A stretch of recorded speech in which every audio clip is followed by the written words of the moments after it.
भर्गो देवस्य धीमहि धियो यो नः प्रचोदयात्। तो कल हमने आपको कुछ होमवर्क दिया था। अगर आपने शॉर्ट नोट तैयार किए होंगे तो आपको कुछ इंट्रोडक्शन मिल गया होगा। एक तो हेनरी फिनमैन नहीं है, रिचर्ड फिनमैन है, वो थोड़ा मुझे कुछ हेनरी से वो एक दो नाम याद है साइंटिस्ट के, तो वो याद है। फिजिसिस्ट हैं and father of nanotechnology कह सकते हैं इनको, क्योंकि इनका there is plenty room at the bottom. जो इन्होंने पहली बार एक पहला लेक्चर दिया था कि हमारे पैरों के नीचे, एक तरह से हमारे नीचे काफ़ी जगह मतलब नैनो टेक्नोलॉजी, यानी कि जितना हम सूक्ष्म जाएंगे, जितना हम एटॉमिक लेवल पे जाएंगे, उतना पावरफुल महसूस करेंगे, उतना पावर बढ़ता जाएगा। फिर कल मैंने मोर्स लॉ भी आपको बताया था कि मोर्स लॉ में भी है कि ट्रांजिस्टर जितना छोटा होता जाएगा, जितना चिप छोटा होता जाएगा, और उन्होंने कहा था कि समय के साथ 2 साल में 24 महीने में मोर्स बोलते थे कि 24 महीने में लगभग चिप का साइज जो है, ट्रांजिस्टर का साइज, चिप का साइज आधा हो जाएगा और स्पीड दुगना हो जाएगी और प्राइस भी आधा हो जाएगा, क्योंकि साइज छोटा होगा तो और वो चिप बनाना आसान होता जाएगा। और अभी चूंकि चिप की शॉर्टेज चल रही है और सारी प्रॉब्लम आ रही हैं, तो ये सब चीज़ें ज़्यादा रिलेवेंट है, एग्ज़ाम में ज़्यादा पूछने लायक हैं।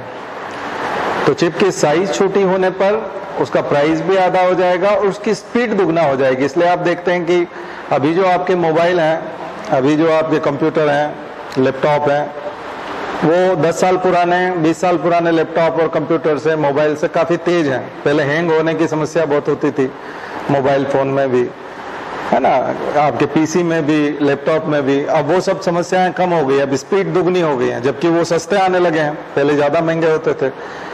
अभी तो थोड़ा सा शॉर्ट टर्म, एक तो डॉलर वाली प्रॉब्लम है, कन्वर्टेबिलिटी वाली प्रॉब्लम है, एक तो वो इशू है, दूसरा चिप की शॉर्टेज है, इस वजह से महंगा बना हुआ है वो, और चाइना और यूएस ट्रेड वॉर है, उसका भी एक इम्पैक्ट है, इसकी वजह से थोड़ी सी महंगाई है।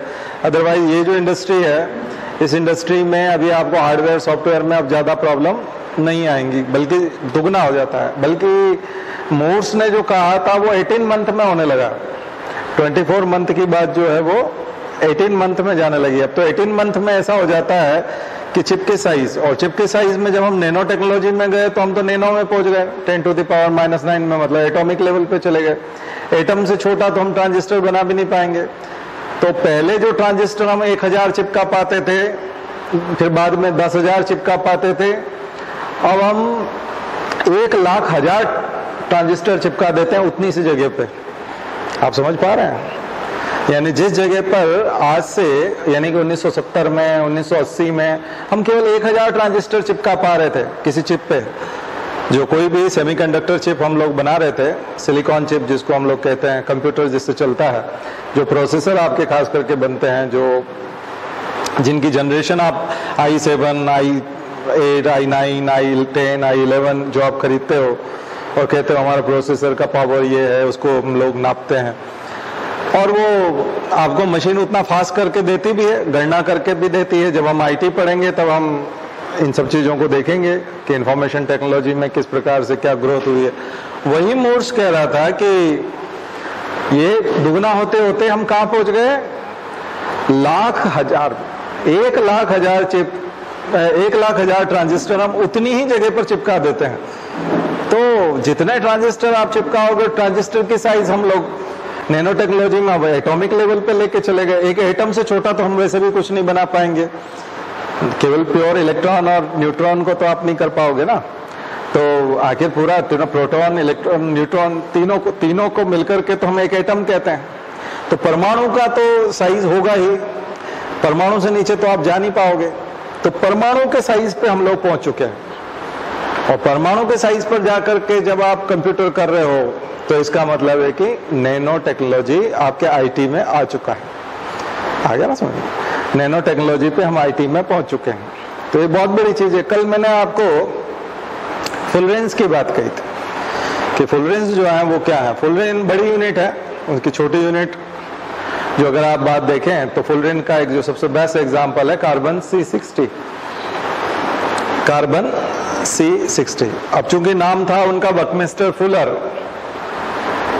तो उसके नाम पे लोगों ने उसका नाम फुलरिन कर दिया और उसको बकमिस्टर फुलरिन भी बोलते हैं। लेकिन कार्बन C60 नहीं, कार्बन के और भी बहुत सारे आइसोटोप्स हैं, कार्बन के बहुत सारे आइसोटोप हैं।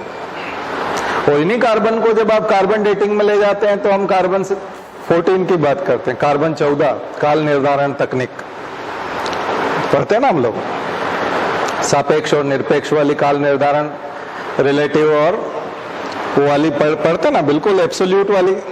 एक तो एब्सोल्यूट कार्बन डेटिंग होती है और एक रिलेटिव कार्बन डेटिंग होती है, यानी काल निर्धारण होता है। तो उसमें से कार्बन जो है, चूंकि हम लोग वहां पर यूज कर रहे हैं, इसका मतलब कार्बन सर्वकालिक है, हर समय में मौजूद रहता है। इसलिए कार्बन एक जादुई चीज है नैनो टेक्नोलॉजी के लिए, बायोटेक्नोलॉजी के लिए और इंफॉर्मेशन टेक्नोलॉजी के लिए, तीनों के लिए, खास करके नैनो और बायो के लिए। नैनो टेक्नोलॉजी और बायोटेक्नोलॉजी में कार्बन बहुत महत्वपूर्ण चीज है, कार्बन। इसलिए कार्बन के अणु की संरचना जरूर लिखिएगा, कार्बन के परमाणु की संरचना, कार्बन का एटम, उसकी संरचना बनाइए, कार्बन का इंपॉर्टेंस समझने की कोशिश कीजिए। ऑर्गेनिक केमिस्ट्री और इनऑर्गेनिक केमिस्ट्री, आपने दो तरह की केमिस्ट्री के नाम सुने होंगे। What is organic chemistry? मतलब कार्बनिक केमिस्ट्री, हिंदी में उसको कार्बनिक रसायन बोलते हैं। कार्बन जिनके साथ जुड़ा होता है केमिस्ट्री में, जब हम कार्बन के साथ जुड़ी हुई केमिस्ट्री देखते हैं, चाहे वो अल्कोहल हो, चाहे वो कीटोन हो, एल्डिहाइड हो, आपने तमाम चीजें पढ़ी होंगी, है ना, मीथेन पढ़ा होगा, इथेन पढ़ा होगा, फिर उनके और डेरिवेटिव्स होते हैं, उनके साथ और फंक्शनल ग्रुप्स जुड़ते जाते हैं, नए नए नॉमेनक्लेचर आप लोगों ने देखे होंगे। IUPAC नॉमेनक्लेचर बहुत प्रसिद्ध है, 11th-12th क्लास में काफी पढ़ाया जाता है। आपने जेई और इसकी तैयारी की होगी, कभी नीट की, तो उन कोर्सेज में काफी डीप में पढ़ाया जाता है। तो वो कार्बन का इंपॉर्टेंस है सारा का सारा। और जब हम मेटल्स में आते हैं तो कार्बन मेटल नहीं है ना, क्योंकि मेटल सारे के सारे हमारे इनऑर्गेनिक वाले में आते हैं। तो जब हम मेटल की बात नहीं कर रहे, इसका मतलब कार्बन जो है वो जीवन का भी अंश है। इसलिए हम बोलते हैं ऑर्गेनिक फार्मिंग, जैविक कृषि, हिंदी में बोलते हैं उसको हम जैविक कृषि, और ऐसे बोलते हैं ऑर्गेनिक फार्मिंग। इसका मतलब जो जीव है, जो जिंदा है, जो लिविंग है, उसके अंदर कार्बन है। इसीलिए हम फॉसिल्स की स्टडी करके जीवाश्मों का अध्ययन कर लेते हैं। जीवाश्मों का अध्ययन करके हम लोग उम्र बता देते हैं। किस बेस पे बता देते हैं? कार्बन के कारण बता पाते हैं। कोई भी जीव बिना कार्बन के नहीं बन सकता, बिना कार्बन के जीव नहीं बनता। इसलिए मैं आपको नैनो टेक्नोलॉजी तो बता रहा हूं, लेकिन साथ साथ बायो इसलिए बता रहा हूं क्योंकि नैनो टेक्नोलॉजी में सबसे इंपॉर्टेंट जो चीज है वो है कार्बन। सबसे इंपॉर्टेंट चीज है कार्बन, क्योंकि सब कार्बन C60 फुलरिन जिसकी हम बात कर रहे हैं, और फुलरिन एक लैटिस है, एक जाल है और फुटबॉल जैसा है। लेकिन फुटबॉल में जैसे अलग अलग आप देखते हो कलर के वो जो लगे रहते हैं, फुटबॉल का शेप में देखते हैं हेक्सागोनल जो स्ट्रक्चर होते हैं, वो हेक्सागोनल स्ट्रक्चर एक सिंगल स्ट्रक्चर कहलाएगा, एक तरह से ग्रेफीन। ऐसे 60 स्ट्रक्चर होंगे। तो 60 अगर आपको ऐसे स्ट्रक्चर, हेक्सागोनल स्ट्रक्चर हो, तो उसको बोलेंगे कार्बन C60, कार्बन C60, और इसको बोलेंगे ये एक फुलरिन है, बकमिस्टर फुलरिन। उसको बोलेंगे बकी बॉल। एक और नाम लोगों ने फनी नाम रखा है, क्योंकि बकमिस्टर था तो लोगों ने उसका नाम रख दिया बकी बॉल, यानी फुटबॉल, फुटबॉल जैसा स्ट्रक्चर। और वो 10⁻⁹ पर है। अब ऐसी छोटी छोटी बकी बॉल्स यदि बन जाए तो क्या उन्हीं से हम लोग कोई पूरी मशीन बना सकते हैं? तो फ्रिक्शन लेवल तो बिल्कुल ही खत्म हो जाएगा, क्योंकि इतने नैनो लेवल पे मशीन काम कर रही हैं। अभी जो आपकी घड़ियां होती हैं, वॉच होती हैं, या आपका जो कंप्यूटर है और आपका लैपटॉप है, और भी आपका फोन है, इसमें सब ये सब टेक्नोलॉजी जब जुड़ जाएगी और बकी बॉल्स लगना शुरू हो जाएंगे, nano tube, CNT, carbon nano tubes. अब जब ये कार्बन नैनो ट्यूब्स काम आने लग जाएगी, और तीसरी चीज ग्रेफिन, ग्रेफिन हार्डेस्ट, थिनेस्ट और हार्डेस्ट मटेरियल, दुनिया का सबसे थिनेस्ट और हार्डेस्ट। 2008 या 9 का नोबेल प्राइज है फिजिक्स का ग्रेफिन पे। और ग्रेफिन लगातार 5-6 साल यूपीएससी ने पूछा है, 2011, 12, 13, 14, 15, 16 तक ग्रेफिन हर साल आता था परीक्षा में, प्रीलिम्स में भी आता था, मेंस में भी आता था। तो ग्रेफिन बहुत पूछा गया, ठीक है। तो ग्रेफिन एक छोटी यूनिट है कार्बन की, रॉड टाइप छड़, ग्रेफिन की छड़ें हैं। तो ग्रेफिन के आप शीट्स बना सकते हो, ग्रेफिन की रॉड्स बना सकते हो, बॉल्स बना सकते हो, रिंग्स बना सकते हो, सिंगल लेयर्ड बना सकते हो, मल्टी लेयर्ड बना सकते हो, ठीक है। तो इस तरह की कई तरह की चीजें बना करके आप, फिर आज हम उसके एप्लीकेशंस में जाएंगे कि आखिर हम उन चीजों को यूज कैसे करते हैं और नैनो टेक्नोलॉजी इतनी इंपॉर्टेंट क्यों है। एफिशिएंसी बढ़ जाएगी, चीजें जैसे जैसे छोटी होती जाती हैं वैसे वैसे फ्रिक्शन कम होता जाता है और सूक्ष्म चीजों का जो एफिशिएंसी वो ज्यादा एफिशिएंट होती हैं, ज्यादा अच्छे आउटपुट देती हैं और ज्यादा प्रामाणिक रिजल्ट होते हैं, उसके ऑथेंटिक रिजल्ट होते हैं और क्विक होते हैं और एरर लेस होते हैं, फ्रिक्शन लेस होते हैं। तो ये रिजल्ट आते हैं और कॉस्ट बहुत कम होती है। तो सूक्ष्म चीजें जैसे जैसे होगी उसकी आप माइक्रो साइज करते जाएंगे और नैनो में पहुंच जाएंगे तो आप चमत्कार कर देंगे। तो नैनो में जाकर के चमत्कारिक रिजल्ट आता है, मिरेकल हो जाता है। तो ये नैनो टेक्नोलॉजी के मैंने आपको क्या बता दिए, मॉलिक्यूलर लेवल बता दिया। ये बिल्कुल मॉलिक्यूल लेवल पर जाकर के आपने नैनो टेक्नोलॉजी का परिचय लिया है। कौन सी 3 चीजें हमें जरा हम लोग रिवाइज करें। बकी बॉल्स, फुलरिन्स, बकमिस्टर फुलरिन एक एग्जाम्पल है उसका, फुलरिन्स। और अगर इसका आप केमिकल नेम देखेंगे तो कार्बन C60। इसके अलावा और भी कार्बन है, कार्बन की अलग अलग संख्या वाले उसके जो है एलोट्रॉप्स, उसको बोलेंगे हम लोग एलोट्रॉप्स। जब हम किसी धातु के इस प्रकार से परमाणुविक संरचना को इसको चेंज करते हैं तो उसको हम लोग बोलते हैं एलोट्रॉप्स। तो कार्बन के तमाम एलोट्रॉप्स हैं। ग्रेफाइट जैसे आप लोग बोलते थे, डायमंड को पहले हार्डेस्ट माना जाता था, लेकिन उससे भी 100 टाइम्स कौन है, ग्रेफिन। ग्रेफिन स्टील से भी 1000 गुना है, 1000 टाइम्स है और डेंसिटी स्टील से 1/6 है, 1/7, 1/6। उसकी डेंसिटी कम है, वेट कम है उसका। वेट स्टील से जो एकदम स्ट्रॉन्ग स्टील है, बेस्ट स्टील जो होता है, उस स्टील से भी 1/6 उसकी डेंसिटी है और 1000 टाइम्स क्या हो गया लगभग उसका हार्डनेस है, यानी मजबूती, स्ट्रेंथ है। तो इसका मतलब स्टील से कितना मजबूत है। तो क्या अगर हम बुलेट प्रूफ जैकेट बनाएंगे इसके, तो डेफिनेटली तो जो बुलेट आएगी और बुलेट की जो स्पीड है तो उसकी जो बैलिस्टिक एनर्जी है पूरी की पूरी, वो तो वो एब्जॉर्ब कर जाएगा, ग्रेफिन उसको खत्म कर देगा। तो आपके बुलेट प्रूफ जैकेट जो है वो बहुत जबरदस्त हो जाएंगे। एक तो लाइट वेट होंगे और पहनने में चूंकि ये मूव भी कर जाएगा आसानी से, डेलिकेट टाइप भी रहेगा तो क्योंकि थिनेस्ट है और थिनेस्ट में डेंसिटी कम है तो उसको आप वियर कर सकते हो इजीली। तो ये तो बहुत बहुत बड़ा चमत्कार हो गया। और फिर आप किसी को पता भी नहीं चलता कि इसने बुलेट प्रूफ पहना है और फिर गोली अंदर भी नहीं बैठ कर पाती। तो जो फ्यूचर में ऐसी बुलेट प्रूफ कार बननी है, बुलेट प्रूफ मकान बनने हैं, शीशे बनने हैं, जो ऐसे सेंसिटिव ऑफिस होते हैं सेंसिटिव एरिया में, डिफेंस के लिए खास करके जो यूज होना है, तो एक एप्लीकेशन तो बहुत बड़ा यूज मैंने आपको ग्रेफिन का ये बता दिया। कहाँ पर, डिफेंस में, खास करके बुलेट प्रूफ जैकेट में, मिलिट्री यूजेस। तो खास कर DRDO वगैरह जब यूज करेंगे तो वो इस रूप में करेंगे, हार्डेस्ट मटेरियल में। फिर आप इनके साथ बहुत सारे कॉम्बिनेशन बना सकते हैं। नैनो टेक्नोलॉजी में एक नैनो ट्यूब्स होती हैं। जो नैनो ट्यूब्स हैं, ट्यूब्स के अंदर, अब चूंकि ट्यूब बोला है तो बीच का पार्ट होलो पार्ट, बीच में होलो है, खाली खोखला भाग है, तभी तो ट्यूब है। तो उस खोखले भाग में आप मेडिसिन जोड़ सकते हैं, कुछ आप लोड रख सकते हैं, तो पेलोड जोड़ सकते हैं उसमें।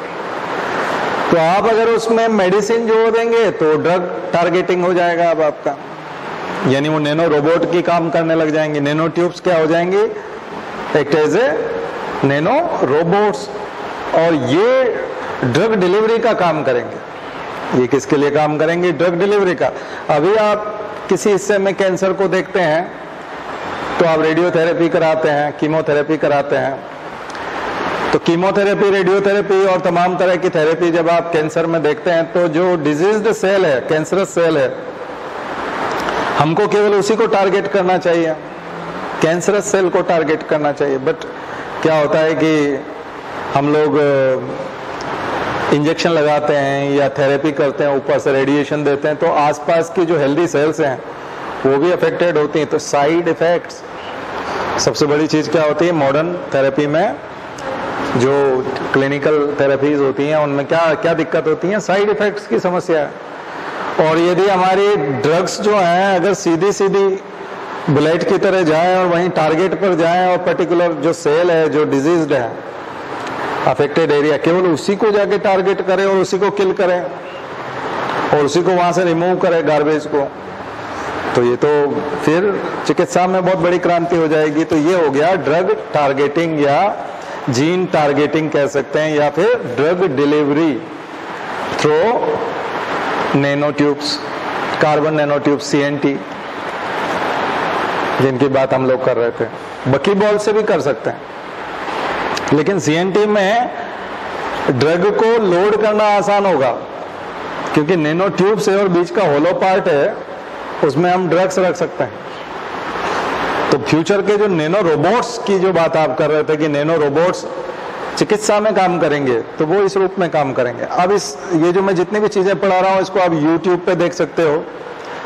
आप इसके लिए एनिमेशन देखो, तरह तरह के एनिमेशन देखो, तो फिर आपको सपोर्टिंग मटेरियल बहुत मिल जाएगा, एक से एक एडवांस में। मैं तो आपको एक दिशा दे रहा हूँ, आपका इंटरेस्ट पैदा कर रहा हूँ दिशा में।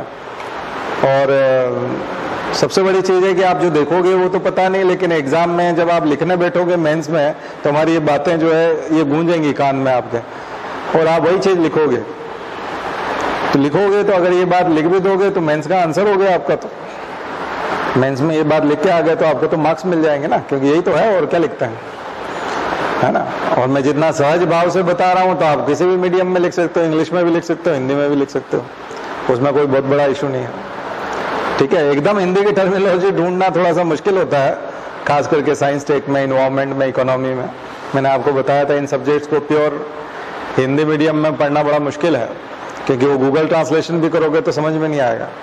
तो ये चीज़ है एक, ये बहुत बड़ा चीज़ है। दूसरा एक और इम्पोर्टेंट चीज़ है जिसमें फिर बायोटेक्नोलॉजी, इंफॉर्मेशन टेक्नोलॉजी और दोनों जुड़ती है, वो है DNA स्टोरेज। तो आज मैं आपको बहुत बड़ा यूज़ बताने जा रहा हूँ, DNA स्टोरेज। स्टोरेज की बहुत बड़ी समस्या है। मैं 96 से इंटरनेट यूज़र हूँ, 1996 से कंटिन्यूस इंटरनेट यूज़ करता हूँ, रोज़ कम से कम 2-3 घंटा। और मेरे शहर में जो भी बेस्ट इंटरनेट पैकेज होता था वो मैं खरीदता आया हूँ अभी तक, सबसे बेस्ट होता था। मैं अपने सर्विस प्रोवाइडर से हमेशा यही कहता था कि आपके पास बेस्ट प्लान क्या है। उस समय तो BSNL ही होता था, उस समय BSNL होता था, विदेश संचार निगम लिमिटेड, हमारे टाइम पे, जो वो 56 kbps की स्पीड पे वो मॉडेम देता था और वो ब्लिंक करता था और बहुत नाटक थे उसके। बट वो कनेक्शन भी बहुत मायने रखता था, क्योंकि इंटरनेट से पहली बार जो, तब गूगल नहीं था, तब बहुत सारी वेबसाइट्स नहीं थी, HTTP और HTTPS और ये सब तो नाम भी नहीं, सिंपल HTTP था वो था, और WWW वाला वर्ल्ड वाइड वेब भी था। तो ये सब सिक्योरिटी तो बहुत बाद में आई है ना। और बहुत सारी लैंग्वेज जो यूज़ होती हैं आजकल वेबसाइट बनाने में, पहले तो उसको तोड़ना, हैकिंग करना बहुत आसान था, बहुत सारी चीज़ें थी। URL में चेंज करके आप सर्वर में घुस जाते थे किसी के भी, केवल URL में थोड़ी सी एल्गोरिदम भी नहीं कहेंगे उसको, कुछ भी नहीं, उसकी लैंग्वेज ही चेंज कर दो, मोटा मोटा चेंज कर दो। हम लोगों ने UPSC में से सारे मार्क्स निकाल लिए थे, कुछ नहीं करते थे, रोल नंबर की जगह रोल नंबर बदल देते थे, डेट ऑफ बर्थ की जगह डेट ऑफ बर्थ बदल देते थे। वो सारी URL में लंबी लंबी दिखती थी और वहाँ चेंज करते थे, सीधा वहाँ से दूसरे की मार्कशीट निकल आती थी, जिसका रोल नंबर डालते थे उसके निकल आते थे, जबकि उसके पूरा लूप होल था। तो उस जमाने से वो भी बहुत बात का जमाना है, 2004, 5, 6, 7, 8, 9 अब तक ये चल रहा था जो मैं आपको बता रहा हूँ। लेकिन उससे पहले 96 में, है ना, yahoo.com, तो हम मेरा जो पहला ईमेल है शायद वो yahoo.com है या हॉटमेल है, तो वो बहुत पुराना है, 96 के आसपास पहला ईमेल बनाया था, 96-97 में। और हम लोग वाशिंगटन यूनिवर्सिटी से प्रोफेसर एटकिंस का एक नोट्स यूज़ करते थे, और मैंने डेनमार्क की यूनिवर्सिटी से उस समय जुड़ करके काफ़ी चीज़ें उनसे जो है सीखी थी, खास करके बायोलॉजिकल साइंसेज में, क्योंकि बायोलॉजिकल साइंसेज ऐसी साइंसेज हैं, लाइफ साइंस का सिलेबस लगभग दुनिया में वही होता है।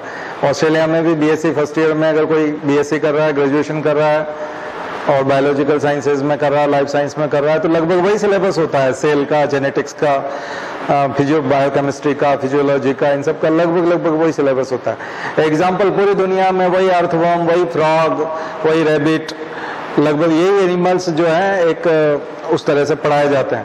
इवोल्यूशन की थ्योरीज, डार्विन, लेमार्किज्म और तमाम चीज़ें वो उसी तरह से पढ़ाई जाती हैं। तो पूरी दुनिया लगभग सेम है, एक ही सिलेबस को फॉलो करती हैं। इसीलिए आप देखते हो कि जो मेडिकल साइंस है, एमबीबीएस है, भारत का एमबीबीएस जो है वो सब जगह चलता है, और भारत का एमबीबीएस बड़ा सक्सेस है।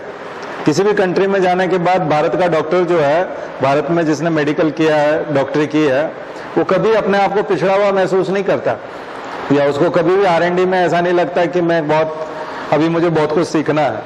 उसको भारत में किया है उसने, उसके बावजूद उसको कई जगह इक्विपमेंट अच्छे मिलेंगे, लैब अच्छी मिलेगी, कई बार हॉस्पिटल और जो एनेस्थीसिया मशीनें हैं या और कुछ जो चीज़ें हैं, हो सकता है कि वो उन चीज़ों में थोड़ा सोफिस्टिकेशन हो, लेकिन फिर भी उसको लगता है कि नहीं, इंडिया ठीक ही है, काफ़ी ठीक है। इसलिए भारत के डॉक्टर पूरी दुनिया में अच्छे माने जाते हैं, बेस्ट डॉक्टर माने जाते हैं, रिलायबल है, रिलाय करते हैं। खुद अमेरिका, यूरोप भारत के डॉक्टरों को काफ़ी इज्जत देते हैं, उनको जॉब भी बहुत इजीली मिल जाती हैं। तो जो भी जॉब लेने के लिए अमेरिका जाना चाहता है, डॉक्टर है, तो उसके वीज़ा, उसको ग्रीन कार्ड मिलने में बिल्कुल दिक्कत नहीं आती, इजीली जॉब मिलता है। कोर्सेज करने हो, आपको एडवांस कोर्स करना हो, एडवांस डिग्री लेनी हो, तो उसका सबसे बढ़िया कारण है कि मेडिकल साइंस और बायोलॉजिकल साइंसेस, और ख़ास करके जेनेटिक्स में और सेल बायोलॉजी में इंडिया ने बहुत जल्दी, बायोटेक्नोलॉजी में भी बहुत जल्दी ग्रो किया। दुनिया में जो चीज़ें 1991 में आई, भारत में 92-93 में आ गई। 1981 में जो चीज़ें आई, भारत में 82, 83, 85 आते आते आ गया। राजीव गांधी ने खास करके बायोटेक्नोलॉजी में बहुत इंटरेस्ट लिया था। Cell and molecular biology, CCMB, centre for cell and molecular biology, Hyderabad, उसकी स्थापना लालजी सिंह की लैब है। तो लालजी सिंह, डॉक्टर लालजी सिंह, याद रखिएगा। तो मैं अभी जब आपको बायोटेक्नोलॉजी बताऊँ, ये मैं सब चीज़ें इसलिए बता रहा हूँ इसके साथ क्योंकि ये नैनो टेक्नोलॉजी से सीधी जुड़ी हुई है। और अब हम जिस चीज़ की बात करने जा रहे हैं उसको यूपीएससी ने भी खूब पूछा है इस बार, आपने देखा होगा, DNA, RNA, mRNA, ये वो है ना, तो बहुत सारे क्वेश्चंस जो है उनके इससे आए हैं। तो एक तो आपको 11th 12th क्लास का बायो NCERT का पढ़ने की कोशिश करना चाहिए। खास करके 12th क्लास में जब आप जाएंगे तो वहाँ पर न्यूक्लिक एसिड का चैप्टर होगा एक, है ना, DNA और RNA का चैप्टर। इसके लिए DNA और RNA का ये चीज़। तो मैं आपसे बता रहा था कि जब मैं 96 में 97 में जब हम IT में यूज़ करते थे, यानी कंप्यूटर को यूज़ करते थे, तो स्टोरेज एक बहुत बड़ी प्रॉब्लम होती थी। बड़े बड़े फ्लॉपी डिस्क थे। फ्लॉपी डिस्क में एक रेखा मैंने तो एक बुक के बराबर था। ईयर बुक होती है ना हमारी, भारत 2021 जो ईयर बुक आपने ऐसा फ्लॉपी डिस्क भी होता था। तो स्टोर करना मतलब बहुत मुश्किल काम था कि आप डेटा को स्टोर कैसे करेंगे। डेटा स्टोरेज बहुत बड़ी प्रॉब्लम थी। बाद में धीरे धीरे फ्लॉपी ड्राइव जो है पतले होते गए, छोटे होते गए, और धीरे धीरे बहुत छोटा छोटा फ्लॉपी ड्राइव आता है। बहुत अच्छा लगता था जब एक पोर्टेबल टाइप का एक फ्लॉपी ड्राइव आया। लेकिन बाद में आपने देखा सीडीज आया, डीवीडीज आया, डीवीडी का पावर और ज़्यादा था। और देन आप लोग देख रहे हो कि छोटे आपके पेन ड्राइव्स हैं। तो पेन ड्राइव्स में और छोटी जो है जैसे इसमें लगी हुई है, तो चिप वाला जो है, हाँ, कार्ड लगी है, तो मेमोरी कार्ड है, तो ये यूज़ होने लगे। लेकिन वैज्ञानिक एक चीज़ पे विचार कर रहे हैं कि आखिर हमारे शरीर की जितनी भी सूचना है वो तो एक ही कोशिका में मौजूद है। एक कोशिका के बहुत सारे क्रोमोसोम यानी कि 46, मनुष्य के अंदर देखें तो हमारे अंदर 46 क्रोमोसोम होते हैं। और हम ह्यूमन जीनोम प्रोजेक्ट जो हम पढ़ते हैं इसका मतलब ह्यूमन जीनोम प्रोजेक्ट का मतलब ये है कि क्रोमोसोम नंबर 1 से लेकर के क्रोमोसोम नंबर 23 नंबर का जो पेयर है, तीनों 23 जोड़ी है, 23 जोड़ी हैं। और अगर आप इंडिविजुअल देखें तो 46 है, पेयर के हिसाब से देखें तो 23 है। तो 46 क्रोमोसोम 1 से लेकर 46 तक, प्रत्येक क्रोमोसोम के किस आर्म में, दो तरह के आर्म है, पी आर्म है, क्यू आर्म है, एक छोटी होती है, एक बड़ी आर्म होती है। अगर सब मेटासेंट्रिक क्रोमोसोम है तो, मेटासेंट्रिक क्रोमोसोम है तो दोनों आर्म एक जैसी होंगी। तो ये जो आर्म है, इन आर्म के अंदर डीएनए सजे हुए हैं, थ्रेड के अंदर, धागों के अंदर। तो थोड़ा सा मॉडल जब आप जाके देखेंगे डीएनए का तो पढ़िएगा क्रोमोसोम के अंदर क्या होता है, क्रोमोमियस, क्रोमोनीमेटा, देन उनको जब आप करेंगे तो सोलेनाइड मॉडल, फिर न्यूक्लियोसोम मॉडल, देन न्यूक्लियोसोम के अंदर आपको फिर हिस्टोन प्रोटीन के साथ में चारों तरफ लपेटा हुआ डीएनए मिलेगा। तो ये पढ़िएगा, मैं जो जिस लैंग्वेज में बात कर रहा हूँ। ये अगर आपको समझ में ना आए, ना नोट कर पाया तो मैं YouTube पे डालता हूँ ये लेक्चर, तो वहां से भी आप उसको सुन करके नोट्स बना सकते हैं। तो वो जो डीएनए है, जो लिपटा हुआ डीएनए है, उस डीएनए में यानी कि वो 46 क्रोमोसोम का जितना भी डीएनए है वो पूरा शरीर बनाने की क्षमता रखता है। और ऐसे तो हमारे पास मिलियंस बिलियंस में सेल्स हैं, है ना, हमारी सेल्स तो करोड़ों में है, अरबों में है, और अरबों कोशिकाओं से हम बने हुए हैं, और एक कोशिका पूरा शरीर बना सकती है। तो इसका मतलब हमारे शरीर ही नहीं है, हमारा हाव भाव, हमारा चलने का तरीका। आप देखते हो कई बार कोई आदमी जा रहा होता है तो हम कहते हैं, आप जाके बोलते हो तो उनका बच्चा निकल जाता है, वो उसकी चलने का स्टाइल बिल्कुल उसके पिता की तरह होता है। पिता जैसे चलते थे झुक करके, बेटा भी उसी तरह से चलता है पीछे से। बात करने का लहजा वैसे ही होता है, खड़े रहने का तरीका होता है। यहां तक कि मैटरनल इफेक्ट यानी मातृत्व की भावना वो मदर से आती है। बच्चों के प्रति कैसा व्यवहार करेगी कोई महिला, ये उसकी माँ पे डिपेंड करता है कि उसकी माँ अपने बच्चों से कैसे व्यवहार करती थी। Maternal effect. तो इसका मतलब भावनाएं, इमोशंस, ये हमारे जितने भी हैं, लव है, अफेक्शन है, हेटर्स है, ये सारी चीजें जो है कहां से निकल करके आती हैं, सारी जीन्स में। ये सब प्रोटीन है एक तरह से, और ये तैयार होती हैं डीएनए के माध्यम से, और ये हमको एक पीढ़ी से दूसरी पीढ़ी में मिलते हैं। आधे माँ से आते हैं, आधे पिता से आते हैं। अब भाई शरीर की लंबाई वाला जो गुण है वो पिता का भी हो सकता है, माँ का भी हो सकता है। और एक पीढ़ी पहले अगर दबा रह गया, जो आप मेंडल के नियम में देखते हो, लॉ ऑफ डोमिनेंस, अगर वो सप्रेस हो गया, कहीं अप्रभावी गुण है, रिसेसिव है और डोमिनेंट नहीं कर पाया, तो नाना वाला उभर करके आ जाएगा। पिता में नहीं हो पाया था, माँ में नहीं हो पाया था, दादा वाला पिता में नहीं हो पाया था, आप में हो सकता है कि लंबाई दादाजी वाली हो गई, पिताजी ठीक नहीं थे, पिताजी ठीक नहीं थे क्योंकि आपकी दादी ठीक नहीं थी, तो दादी ठीक नहीं थी तो पिताजी ठीक नहीं हो गए, और दादाजी लंबे थे तो आप लंबे हो गए, क्योंकि वो गुण वहां सोया हुआ था, आपके अंदर प्रकट हो गया। इसका मतलब पेरेंट्स के गुण आते हैं, एक पीढ़ी से दूसरे पीढ़ी में गुण जाते हैं। तो ये गुण जाते कैसे हैं? आखिर ये लिखा हुआ है कि हाँ डेटा स्टोर है, डीएनए में डेटा स्टोर है, एक एक बात लिखी हुई है, कौन सी प्रोटीन बनेगी जेनेटिक कोड के रूप में।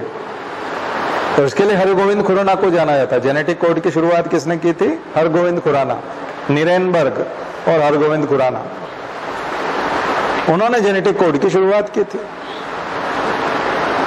कृत्रिम जीन, आर्टिफिशियल जीन बना लिया था उन्होंने, आर्टिफिशियल डीएनए ही बना लिया था एक तरह से हरगोविंद खुराना ने। तो ये सूचनाएं होती है ट्रिपलेट के माध्यम से। एमपीपीएससी में क्वेश्चन आया था, जेनेटिक कोड, यूनिकोड यूनिवर्सल होते हैं, ट्रिपलेट होते हैं और नॉन एम्बिगेंट होते हैं, यानी कि उसमें संदेह नहीं कर सकते। एयूजी अगर मिथियोनिन बनाएगा तो मिथियोनिन पर एमिनो एसिड ही लेके आएगा। प्रोटीन किससे बने होते हैं? अमीनो एसिड से बने होते हैं। प्रोटीन की सब यूनिट क्या है? Basic unit amino acids. एक अमीनो एसिड बनाने के लिए एक जेनेटिक कोड होता है और वो ट्रिपलेट होता है और वो यूनिवर्सल होता है। घास में भी वही होता है, बरगद के पेड़ में भी वही होता है, गिलहर में भी वही है, बंदर में भी वही है, मच्छर में भी वही है। किसी भी लिविंग ऑर्गेनिज्म में जाएंगे तो एक ही जेनेटिक कोड, एक ही अमीनो एसिड को डिनोट कर रहा होता है, वो उसका रिप्रेजेंटेटिव है, वो उसको वो जो लेखन आप करते हो कि AUG ये करेगा, हाँ यही करेगा। ट्रिप्टोफैन के लिए जो कोड है वो ट्रिप्टोफैन के लिए कोड हमेशा यही रहेगा। ग्लूटामिक एसिड के लिए, एस्पार्टिक एसिड के लिए 20 अमीनो एसिड सामान्यतः मानते हैं, कई बार 21 के लिए कहते हैं। इसके लिए 64 टाइप के जेनेटिक कोड्स हम लोग बताते हैं कि कितने ट्रिपलेट्स हो सकते हैं, 64 टाइप के कॉम्बिनेशंस बन सकते हैं। किन किन के होते हैं? एडेनिन, ग्वानिन, साइटोसिन और थाइमिन। और अगर हम RNA में कर रहे हैं तो वो यूरासिल हो जाता है, थाइमिन की जगह क्या हो जाता है? यू आ जाता है। तो ये लैंग्वेज जो जानता है, ये लैंग्वेज साइंटिस्ट समझ गए, इसी को हम DNA सीक्वेंसिंग में यूज करते हैं, इसी को हम जीनोमिक मैपिंग में यूज करते हैं, इसी को हम जीन लाइब्रेरी में यूज करते हैं, इसी को हम DNA फिंगरप्रिंटिंग में यूज करते हैं, इसी को DNA सीक्वेंसिंग भी कहते हैं। तो कई तरह के मेथड है, चाहे वो जीन लाइब्रेरी हो, चाहे वो जीन बैंक हो, चाहे वो DNA सीक्वेंसिंग हो, चाहे वो DNA फिंगरप्रिंटिंग हो, चाहे वो DNA लाइब्रेरी, जीन लाइब्रेरी कुछ भी हो, या फिर क्लोनिंग मेथड्स जितनी भी हैं, उनमें भी इन्हीं का क्लोन बनाया जाता है। कॉपी जो किया जाता है वो इन्हीं को कॉपी किया जाता है। पॉलीमरेज चेन रिएक्शन में इन्हीं को एलोंगेट किया जाता है। RNA polymerase, RT-PCR, reverse transcriptase polymerase chain reaction. तो वो जो पॉलीमरेज चेन रिएक्शन है, जो डायग्नोज कर रहे थे हम लोग कोविड को, वो इसी को एलोंगेट करता है, इसी का एलोंगेशन करता है। तो कुल मिलाकर के सूचनाएं जो है वो नाइट्रोजनस बेसिस के उस सीक्वेंस के रूप में है, वो ट्रिपलेट फॉर्म में आती हैं, तो वो जेनेटिक कोड कहलाती हैं और वो एक इंफॉर्मेशन है। तो वैज्ञानिक इसी पे काम कर रहे हैं कि क्या हम कंप्यूटर की लैंग्वेज के साथ इसको जोड़ सकते हैं, क्या हम A और T को, हम जो बाइनरी कोड बनाते हैं और जो हम 0 और 1 में बात करते हैं, जब हम कंप्यूटर लैंग्वेजेस में बात करते हैं तो क्या करते हैं? 0 और 1 में बात करते हैं, 0 1 0 1 1 1 1 0 0 0 0 1 कुछ भी। तो क्या हम A को 0 1 दे सकते हैं, T को 0 0 दे के, और या ऐसा करके कुछ लैंग्वेज बना सकते हैं? और अगर ऐसी लैंग्वेज हम बनाने में कामयाब हुए तो हमारे कंप्यूटर का जो डेटा है वो DNA में स्टोर हो जाएगा, और DNA में स्टोर हो गया तो फिर तो ये तो कमाल हो गया। ब्रह्मांड की जितनी भी सूचना है, पूरे ब्रह्मांड की जितनी भी सूचना है 1 किलोग्राम DNA में आ जाएंगी। पूरे ब्रह्मांड की सूचना है 1 किलोग्राम DNA में। लेकिन ये क्रांति कहीं आगे जाकर के, आपने एलन मस्क का न्यूरालिंक प्रोजेक्ट सुना होगा, नहीं सुना तो ध्यान रखिए। तो ड्राइवर के बिना जो कार चल रही है उसकी, टेस्ला, वो अपनी जगह है, और उसका मार्स वाला प्रोजेक्ट वो अपनी जगह, लेकिन वो केवल फिक्शन की दुनिया में नहीं है, वो उनको धरातल पे लाना चाहता है। काफी तरह की स्कॉलरशिप वो दे रहा है, काफी लोगों को हायर कर रहा है, दुनिया भर के जितने साइंटिस्ट हैं, स्टूडेंट्स हैं, सबको, जहाँ पे भी नया माइंड जाए, नया आइडिया, जो भी मैनकाइंड के लिए वेलफेयर की बात करता है, थोड़ा सा भी कि फ्यूचर में इतना अच्छा एडवांसमेंट हो जाएगा, ये हो जाएगा, जो भी सपने दिखाता है साइंस को लेकर, साइंटिफिक सपने तो राजनीतिक वाले नहीं, साइंटिफिक सपने, जिसमें साइंस को बेस बना करके वहां वो इन्वेस्ट करता है। उसने कंपनी बनाई है, अब दुनिया के सबसे अमीर लोगों में चला गया है। लोग उस पर बिलीव भी करते हैं कि नहीं, एलन मस्क सही सोचता है, फ्यूचर का आदमी है। जब मैं कुछ मेरे IAS फ्रेंड, IPS फ्रेंड्स के साथ में टेबल टेनिस खेल रहा था 2011 में, तब मुझे वो बहुत कहते थे, बिटकॉइन में क्यों इन्वेस्ट नहीं करते? 12 में खास करके, 12 और 13 के आसपास, बिटकॉइन में क्यों इन्वेस्ट नहीं करते? उस समय मैं मुश्किल से $1 का ही एक बिटकॉइन था लगभग, तो बहुत आसान था मेरे लिए, क्योंकि मैं उस समय में भी करीब 2 लाख रुपया महीना कमा लेता था। तो 50 रुपए का डॉलर हुआ करता होगा, ये 40-50 रुपए का डॉलर था, 45 रुपए का डॉलर था। तो मैं, और अगर उस समय में वाकई में अगर कुछ डॉलर भी अगर लगाए होते तो आज 1000 करोड़ रुपए होते, 1000 करोड़ रुपए होते। हमारे पास, है ना। लेकिन हमने उनकी बात नहीं मानी, क्योंकि हमको वो लगता था कि फ्यूचर का हम लोग उस तरह से नहीं सोच पाते। फ्यूचर का जो जिस तरह से सोच पाते हैं, कई सारी कंपनियां हैं ऐसी।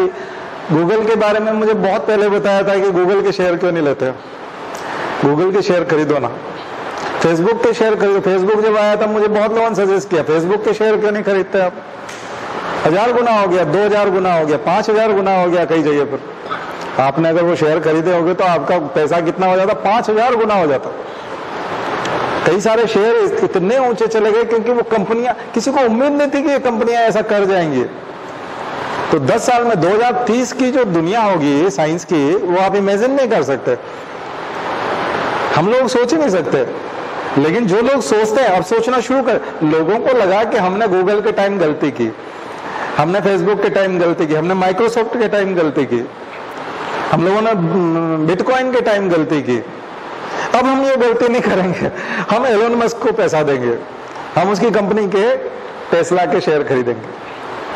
तो उसके पास इतना पैसा है, पैसे की कोई समस्या नहीं है। तो वो इनवाइट करता है कि कोई बच्चा 10वीं पढ़ता है, 7वीं पढ़ता है, कोई, मुझे उससे कोई फर्क नहीं पड़ता, तुम मुझे नया आइडिया दो, क्या मैं 10 साल में कर सकता हूँ, 5 साल में कर सकता हूँ। साइंस को लेके जादुई चीज होनी चाहिए, कैरिज्मेटिक होनी चाहिए, और रिजल्ट्स इतने जबरदस्त होने चाहिए कि सब चीजें स्मूथ हो जाए, सब चीजें स्मूथ हो जाए। आर्टिफिशियल इंटेलिजेंस से रिलेटेड चीज हो, मशीन लर्निंग से रिलेटेड चीज हो, 3D प्रिंटिंग से रिलेटेड चीज हो, और या फिर हम जो बात कर रहे हैं ये डीएनए स्टोरेज और इस टाइप की चीजें हो। तो फिर यही है कि अगर डीएनए में वाकई में स्टोर होने लगा तो कहीं न्यूरालिंक प्रोजेक्ट के तहत वो मस्तिष्क में ही फिट करने लगा, फिर आपके कंपटीशन एग्जाम तो कोई मतलब ही नहीं रह जाएगा। फिर ये पढ़ाई करना, कोचिंग करना, फिर तैयारी करना, फिर तो कुछ नहीं, इंजेक्ट करवाओ या फिर वही टारगेटिंग कराओ, दिमाग में न्यूरालिंक से जोड़ो। मार्केट में हो सकता है पेन ड्राइव टाइप मिलता हो, ये किसका, हिस्ट्री का इसका, तो सारा आपके इसमें ट्रांसफर हो जाएगा, डीएनए स्टोरेज। और अगर स्टोरेज एक्सटर्नल है तो बस यही है कि हमारी बॉडी तो पढ़ लेती है डीएनए को, और डीएनए को लिखवा भी देती है, पढ़ भी लेती है। वैसे डीएनए को लिखवाती नहीं है, पढ़ती है, क्योंकि डीएनए तो हमको इनहेरिटेंस में मिले हैं, वंशानुगत तरीके से हमें माता और पिता से मिलते हैं, तो लिखने का तो सवाल नहीं उठता। लिखा तो ये इवोल्यूशन में कई सालों में गया है। आखिर आप कभी चूहा थे, कभी क्या थे, कभी क्या थे, अलग अलग प्रकार के एनिमल्स से इवॉल्व होते होते चिंपैंजी तक बने, और चिंपैंजी से बदल करके हम लोग इस रूप में ह्यूमन बीइंग बने, होमो सेपियंस बने। तो ये जो होमो सेपियंस बनाने की ये जो बॉडी बनी है, इस बॉडी की जितनी इंफॉर्मेशन है ये तो करोड़ों सालों में लिखी गई है, लाखों साल, करोड़ों तो नहीं है, लाखों सालों में लिखी गई है, और 3 से 4 लाख साल में लिखते हुए हम यहाँ तक पहुंचे हैं। और अगर हम इसको रोडेंट से शुरू करें तो डेफिनेटली करोड़ों सालों में लिखी गई है। तो ये सूचनाएं तो अभी नहीं लिखी जा सकती, नई नहीं बनाई जा सकती, क्योंकि इनको तो हम सिर्फ पढ़ते हैं, हमारी बॉडी पढ़ती है और उसके अकॉर्डिंग प्रोटीन बनाती है, तो हमारा निर्माण हो जाता है। इसलिए जब आप टेस्ट ट्यूब में कुछ करना चाहते हो तो टेस्ट ट्यूब से कर सकते हो। किसी आप सोमेटिक सेल को ट्रिगर करके उसको इलेक्ट्रिक शॉक देकर के उसको कंफ्यूज कर दोगे कि तुम एक जाइगोट हो, तुम्हारा फर्टिलाइजेशन हो गया है स्पर्म से, तो विदाउट फर्टिलाइजेशन वो आपका जो सोमेटिक सेल है वो वैसी कोशिश करने लग जाएगा और आपका क्लोन बना के रख देगा। इसका मतलब नहीं आप कोशिकाओं को कंफ्यूज कर सकते हो, लेकिन लिखा हुआ तो नहीं मिटा सकते। वो जो लिखा हुआ है वही तो बनेगा, जो लिखा हुआ है वो बनेगा। तो जब हम एक्सटर्नल हार्ड डिस्क बनाएंगे या पेन ड्राइव बनाएंगे डीएनए का, स्टोरेज तो कई गुना हो पाएगा, स्टोरेज की कोई प्रॉब्लम नहीं होगी, लेकिन प्रॉब्लम ये होगी कि उसको पढ़ाएंगे कैसे, उसमें लिखेंगे कैसे, और लिखा हुआ हमारा कंप्यूटर पढ़ेगा कैसे। अभी वैज्ञानिक इस पे काम कर रहे हैं, थ्योरेटिकली ये काम पूरा हो चुका है, प्रैक्टिकली लैब में रेस्ट्रिक्टेड एरिया में कुछ काम हो भी रखा है, लेकिन प्रैक्टिकली मार्केट में आने में, आप और हम सब के लिए यूज आने में अभी इसका एप्लीकेशन हमारे यूज में आने लग जाए, इसके लिए कम से कम 5 साल लगेंगे, और मुझे लगता है 2030 तक तो ये मार्केट में होगा, आपके यहाँ एमपी नगर में मिल रहा होगा डीएनए स्टोरेज, याद रखिए। और ये जो भी लोग इन प्रोजेक्ट्स में काम करेंगे फिर वो उस समय में करोड़ों में खेल रहे होंगे, आज चाहे वो स्ट्रगल कर रहे हो। इसलिए आप देखोगे कि एलन मस्क के सारे जो प्रोजेक्ट हैं वो सारे, इसीलिए लोग अभी से उसमें इन्वेस्ट कर रहे हैं कि ये फ्यूचर में बहुत ज्यादा कमाने वाला आदमी है, क्योंकि इसके सारे प्रोजेक्ट सक्सेस होने वाले हैं। और उन्होंने शुरू कर दिया। अमेजोन बहुत पहले से इन चीजों को जानता था, वॉलमार्ट बहुत पहले से इन चीजों को जानता था। वॉलमार्ट ने अपने यहाँ पे स्टोर्स जो होते थे उनमें उसने बहुत पहले डेटा स्टोरेज करना शुरू कर दिया। डेटा स्टोरेज, बिग डेटा, एक और कंसेप्ट लिखिएगा, बिग डेटा। ये दोनों में आएगा, इंफॉर्मेशन टेक्नोलॉजी में भी आएगा, और जब आप उसको छोटे फॉर्म में करोगे स्टोर तो फिर नैनो टेक्नोलॉजी में भी आ जाएगा। और जो गवर्नमेंट जो हेल्थ मिशन के साथ जोड़ करके करना चाह रही है, सारे पेशेंट्स का डेटा, जितने भी इंडिया के नागरिक हैं उन सबकी हेल्थ रिकॉर्ड वो ऑनलाइन हो जाएगा, और हमारे गवर्नमेंट के पास डेटा होगा तो वो भी एक बिग डेटा होगा, वो भी एक बिग डेटा होगा। और वो चूंकि हेल्थ का होगा तो फिर वो बायोटेक्नोलॉजी का हिस्सा बनेगा, क्योंकि डीएनए बिल भी आया हुआ है, हमारी संसद में डीएनए बिल आया, लेकिन डेटा प्रोटेक्शन बिल अभी पास नहीं हुआ है। भारत में डेटा प्रोटेक्शन बिल पास नहीं हुआ, लेकिन जो बायोलॉजिकल डेटा है हमारा डीएनए, उसका बिल एडवांस में आगे चल रहा है, उससे प्रोटेक्शन से पहले चल रहा है, जबकि प्रोटेक्शन पहले आना चाहिए, डीएनए बिल बाद में आना चाहिए, क्योंकि पहले उसका प्रोटेक्शन तो लेके आओ। प्रोटेक्शन देखो, बिल आने से क्या होता है, एक्ट बनता है, एक्ट बनने से सजा निर्धारित होती है। देखो, आप और हमारा कोई भरोसा नहीं, देखा जाए तो किसी की भी हत्या होना बहुत बड़ी बात नहीं होती, क्योंकि हमारे आसपास तो कोई भी कमांडो नहीं होते, कुछ भी नहीं होते। किसी के पास चाकू है, हम इधर से उतर के जा रहे हैं, कोई भी मार देगा तो मर जाएंगे, उसमें तो कोई बहुत बड़ी चीज नहीं है। लेकिन ये है कि गवर्नमेंट होने से, एक्ट होने से वो आदमी पकड़ा जाता है, बाद में उस पर मुकदमा चलता है और कोर्ट उसको फिर जेल भेजता है, उसको सजा होती है। तो एक्ट बनने का मतलब ये है कि कानून तोड़ने से, फिर वो कानून तोड़ने का डर है, पहले कानून तो हो, तब तो वो गैर कानूनी चीज होगी ना। अगर आप कानून ही नहीं बनाएंगे तो अपराध, तो फिर उसको अपराध भी नहीं कहेंगे ना, क्योंकि वो तो गैर कानूनी भी नहीं है। इसलिए यदि आपके हेल्थ रिकॉर्ड को अगर कोई सेल कर देता है, छोटी सी सूचना आप कहीं दे के आ जाते हो, आपकी चॉइस अगर किसी को पता चल जाती है तो वैसे विज्ञापन आने लगते हैं आपके मोबाइल पे, आपकी थोड़ी सी चॉइस पता चलती है, उसके विज्ञापन आने लगते हैं। तो ये डेटा प्रोटेक्शन बिल नहीं होने से है ना।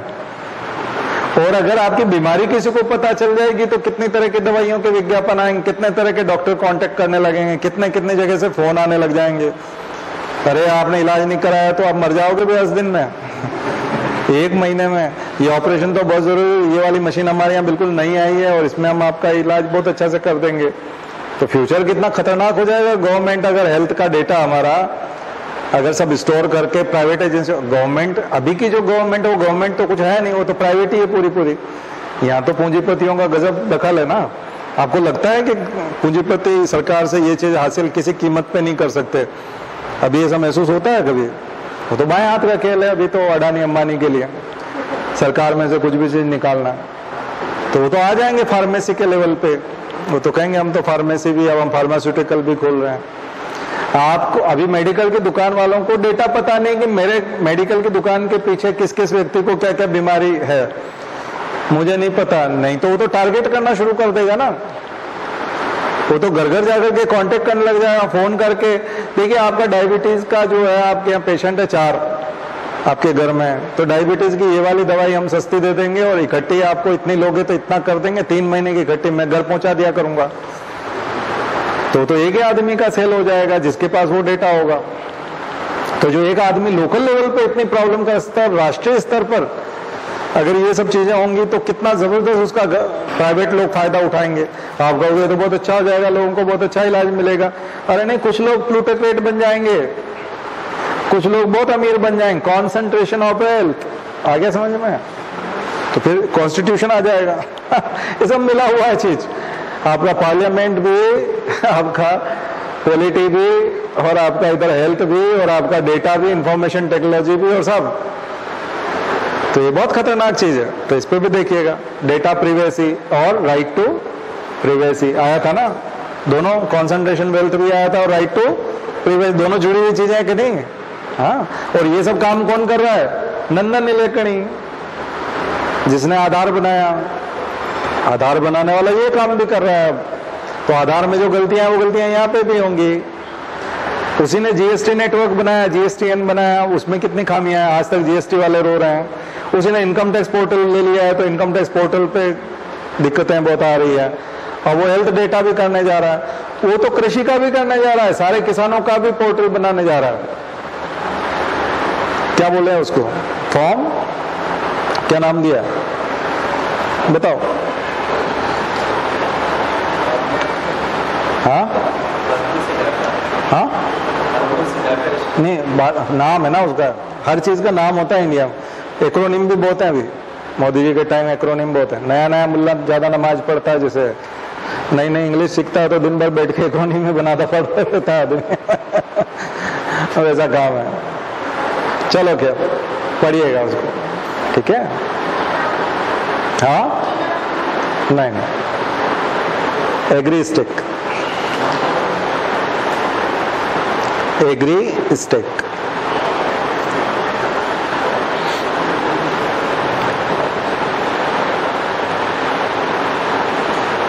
ठीक है, ये सब देखिएगा। और फिर ऐसे ही हेल्थ वाला बन जाएगा, ऐसे ही हर चीज का डेटा बना।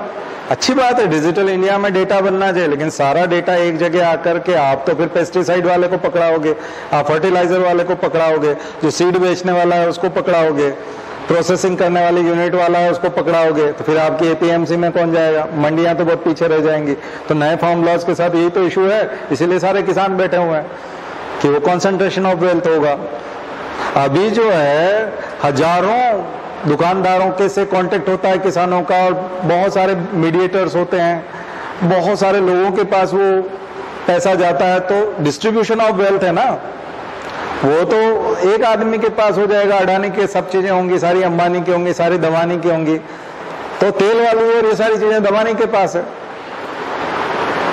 और जो रिटेल आउटलेट्स हैं वो अंबानी के पास हैं, और स्टोरेज जितना भी है, मंडियां और ये जो वेयर हाउसेज और कोल्ड स्टोरेज और ये सब है, ये अडानी के पास है।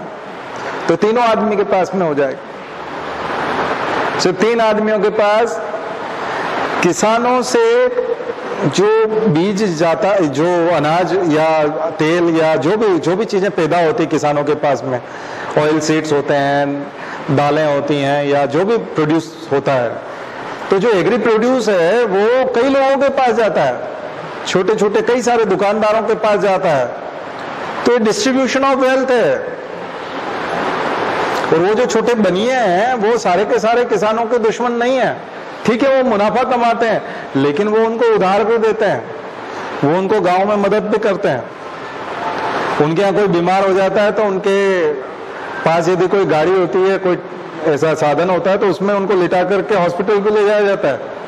मंडी तक माल पहुंचाने के लिए उसका ट्रैक्टर या उसका ट्रक इस्तेमाल किया जाता है व्यापारी का।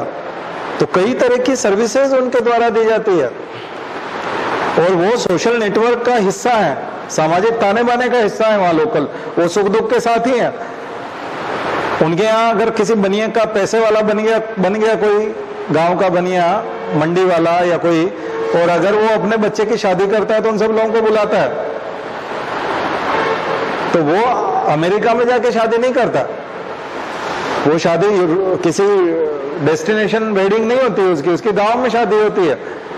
तो गांव के लोगों को रोजगार मिलता है उसके यहाँ जब शादी होती है। तो उसका मकान बनता है तो ईंट वाले से ईंट खरीदी जाती है, मकान बनाने वाला उसके यहाँ के मकान बनाता है। तो बड़ा सा मकान भी, अगर उसने कोई शादी ब्याह के लिए कोई रिजॉर्ट भी बनाया है तो वो रिजॉर्ट किराए पे देता है, तो गांव वालों को सुविधा मिलती है, सभी लोग उसको किराए पे ले पाते हैं क्योंकि वो गांव में बना हुआ है रिजॉर्ट। तो ये एक सामाजिक ताने बाने का हिस्सा है। और अगर मान लिया जाए किसान को 60% मिलता है और 40% 4-5 लोगों को मिल जाता है, तो ये तो डिस्ट्रीब्यूशन ऑफ वेल्थ है। लेकिन किसान को मिलेगा 60 और 40 केवल एक अकेला आदमी ले जाएगा सारे किसानों का, तो वो तो बहुत रईस बन जाएगा दुनिया का, और उसका तो इस गांव के व्यक्ति से कोई लेना देना नहीं है।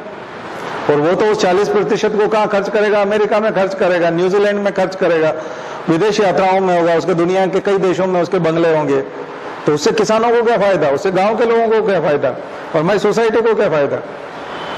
इसलिए कॉन्सेंट्रेशन ऑफ वेल्थ बहुत खतरनाक चीज है, और इसीलिए इतना विरोध हो रहा है फार्म लॉज का, क्योंकि वो उस खतरे को जानते हैं।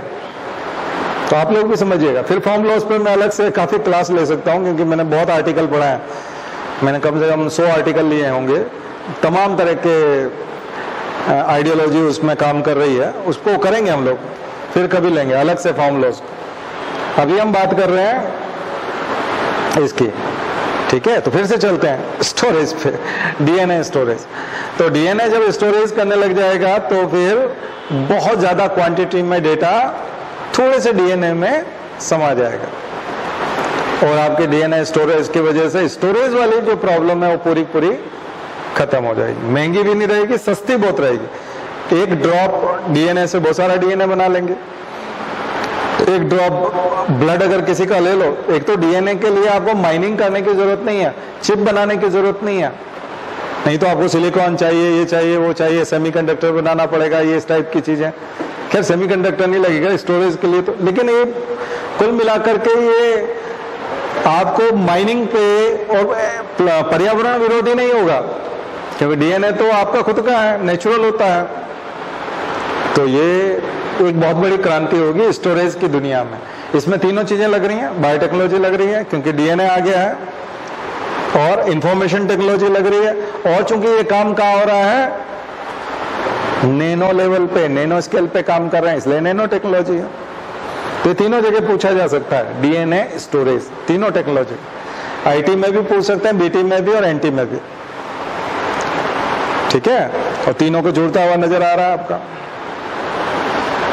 ये है। फिर आइए गारमेंट्स में और इसमें,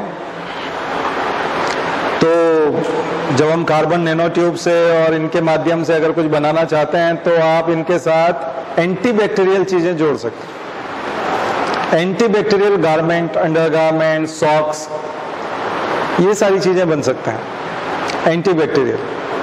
एक तरह से उसमें डस्ट और स्टेन न लगे, स्टेनलेस और डस्ट को रिमूव करने वाला, अपने आप डस्ट जैसे ही आएगी वो डस्ट को टिकने ही नहीं देगा, है ना। और आपको बताया था हाइड्रोफोबिक विंडशील्ड, कारों के ऊपर जो विंडशील्ड होती है, अभी वाइपर चलाना पड़ता है, पानी आ जाता है, तो वो स्टेनलेस हो जाएगी, यानी स्टेन नहीं पकड़ेगा कोई भी, वाटर हाइड्रोफोबिक होगा, पानी उस पर टिक नहीं पाएगा, पानी की बूंद, डस्ट नहीं टिक पाएगी, स्टेन नहीं टिक पाएगा। ऐसे कलर कोटिंग भी आ गए, नैनो कलर कोट। तो कलर कोट होगा तो आपको गाड़ी वॉश करने की जरूरत ही नहीं पड़ेगी, कार को कभी भी धोने की जरूरत नहीं है, क्योंकि उस पर डस्ट कभी आएगा नहीं, उस पर कोई दाग धब्बा कभी लगेगा नहीं, और उस पर पानी टिकेगा नहीं। और विंडशील्ड, तो ये तो बहुत बड़ी क्रांति है फिर, है ना। तो ये सब नैनो मटेरियल से संभव है। और गारमेंट्स वाला भी आपको बताया, यानी कि कपड़ों वाले में। और अगर आप ऐसे नैनो टेक्नोलॉजी को दूसरी इंडस्ट्रीज के साथ जोड़ेंगे, खास करके मैन्युफैक्चरिंग वाले में, तो बॉल बेयरिंग बनते हैं, बॉल बेयरिंग बनते हैं जहां पर ग्रीस लगता है, जहां पर फ्रिक्शन का रोल होता है, वो सब जीरो हो जाए, क्योंकि एटॉमिक लेवल पे जो मशीनें चलेंगी, तो आप बकी बॉल मशीन सर्च करिएगा गूगल में, और वो कैसे ऑपरेट होती है, बकी बॉल मशीन्स, ठीक है। तो वो आपको चलती हुई दिखाएगा। ग्राफिक्स में एनिमेटेड ग्राफिक होंगे ना, तो उनको देखिएगा, तो वो आपको चलते हुए दिखाएंगे। तो इतनी स्मूथ मशीन से यदि चलती हैं तो, है ना। एंटीबैक्टीरियल ये जो चीजें हैं, ये अगर आप चिकित्सा में यूज करेंगे तो आपको स्टेरिलाइजेशन नहीं करना पड़ेगा, आपको जो इक्विपमेंट होते हैं ऑपरेशन करने के लिए, जो औजार होते हैं, उनको बनाने में बहुत ज्यादा योगदान हो सकता है, ठीक है। खास करके ट्रांसपोर्ट इंडस्ट्री में या ऑटोमोबाइल इंडस्ट्री में बहुत बड़ी क्रांति है, इंजन बनाने में, टायर में। हो सकता है कि इंजन और ये सब पिस्टन और इनका फ्रिक्शन और इतने कम हो जाए, और टायर के बीच में जो बेरिंग है और वो सब इतने स्मूथ हो जाएं कि आपका 1 लीटर पेट्रोल आपको 1000 किलोमीटर का माइलेज दे। तो नैनो टेक्नोलॉजी उस क्रांति को भी कर सकता है, तो वहां तक जा सकते हैं। तो बहुत स्कोप है नैनो टेक्नोलॉजी में, बहुत ज्यादा स्कोप है। तो आने वाला समय जो है ये है। और खास करके इलेक्ट्रॉनिक्स के मामले में स्क्रीन, अभी आप 4K 8K स्क्रीन भी आने लगी है इंडिया में, है ना। तो जब आप देखते हो HD था, फिर UHD था, तो HD पे जब आप 1080p वाला लिखते हो ना, कितना पिक्सल है, 1080p है, और वो बताता है कि ये आप 2160 से लेके 4200 तक वो आपका वो 4K है, फिर वो 8K दे रहा है उसका डबल। अब हो सकता है 40K 80K तक का आपको वो दे, 40K 80K तक का जो है आपको रिजोल्यूशन दे। ये सब नैनो टेक्नोलॉजी से संभव है, क्योंकि आपका जो स्क्रीन है वो बहुत ज़्यादा एकदम, यानी कि वो पिक्सल का जो साइज है, वो क्लैरिटी उसकी, आवाज़, साउंड काफ़ी हद तक अभी ठीक है। HD वाले में काफ़ी हो गया था, अब आप UHD अल्ट्रा HD में तो बहुत ही ज़्यादा हो गया, लेकिन स्क्रीन तो ऐसे आती जा रही है।